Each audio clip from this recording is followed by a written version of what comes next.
Dara, hindi biro ang kanyang pinagdadaanan. Ano nga ba ito at bakit tila napopersa?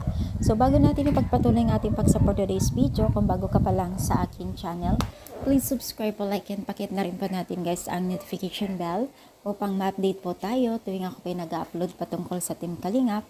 And please support po natin ang buong Team Kalingap, lalong-lalo na po kila Kalingap Rob at Kuya Bal.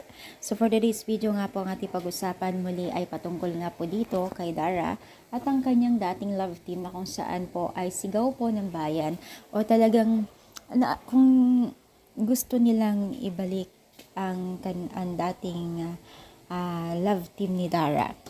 So itong si Dara medyo nahirapan kasi nahirapan po siyang mag-adjust dahil nga po kung maalala po natin parang ayaw niya, 'di ba?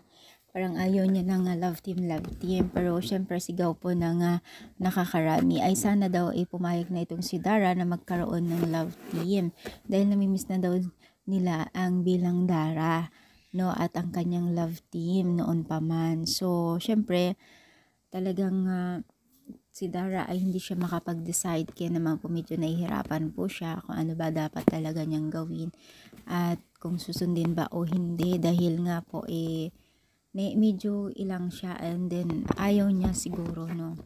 So syempre mas maigi siguro guys na hayaan na lang itong si Dara dahil unang-una itong si Dara ay nagpo-focus siya kung anong meron siya ngayon o ang pagiging isang ate na magulang at kapatid sa kanyang kapatid, di ba?